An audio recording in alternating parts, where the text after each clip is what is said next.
দেমাকে রানীদের মাটিতে পা পড়ে না। ছোট রানী খুব শান্ত, এর জন্য রাজা ছোট রানীকে ভীষণ বেশি ভালোবাসতেন। কিন্তু অনেক দিন রাজার কোনো ছেলে মেয়ে হয় না। এত বড় রাজ্য কে ভোগ করবে? রাজার মনের দুঃখে থাকতেন। এভাবে দিন যায়। আর কতদিন পরে রানীর ছেলে হবে? রাজার মনে আনন্দ ধরে না। রাজার আদেশ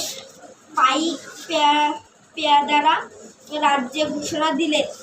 রাজার রাজভাণ্ডার খুলে দিয়েছেন। মিঠাই, মন্ডা, মণিমাণিক যে যত পারো এসে নিয়ে যাও। বড় রানীরা হিংসায় জ্বলে মরতে লাগলো।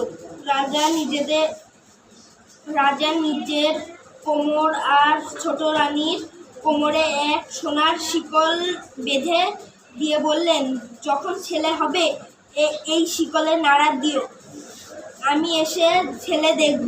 এই বলে রাজা রাজদরবারে গেলেন।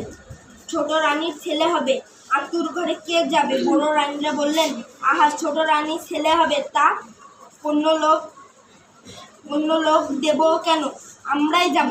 বড় রানীরা আতুর ঘরে গিয়ে শিকলে নাড়া দিলেন। অমনি রাজসভা ভেঙে ঢোক ঢালের বাদ্য দিয়ে মণিমাণিক হাতে রাজার এসে কিছুই না।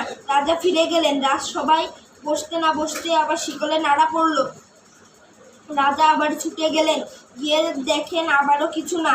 মনের কষ্টে রাজা রাগ করে বললেন, ছেলে না হতে আবার শিকল নাড়া দিলে সব রানীকে কেটে ফেলব। এই বলে রাজা চলে গেলেন।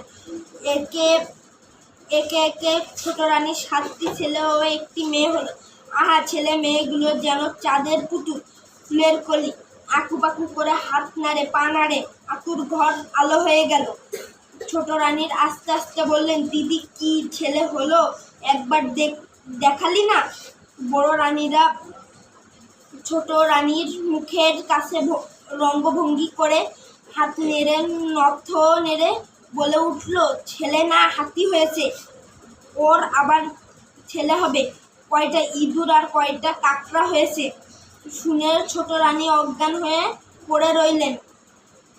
নিষ্ঠুর বড় রানীরা শিকলে নাড়া দিল না। চুপি চুপি হাঁড়ি সরা এনে ছেলে মেয়েগুলিকে তাতে পুড়ে পাশ গাদায় পুঁতে ফেলে এলো।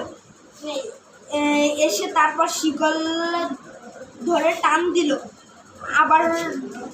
আবার ঢাক ঢোলের বাদ্য দিয়ে মণিমাণিক হাতে এলেন। বড় রানীরা মুখে মুখ মুছে তাড়াতাড়ি করে কতগুলি ব্যাঙের ছানা, ইঁদুরের ছানা এনে দেখালো। দেখে রাজা আগুন হয়ে ছোট রানীকে রাজপুরী থেকে বের করে দিলেন। বড় রানীদের আর হাসি ধরে না, পায়ের মলের বাজনা থামে না। সুখের কাঁটা দূর হলো। রাজপুরীতে আগুন দিয়ে ঝগড়া কন্দল সৃষ্টি করে 6 রানীতে মনের সুখে ধরকন্যা করতে লাগলেন।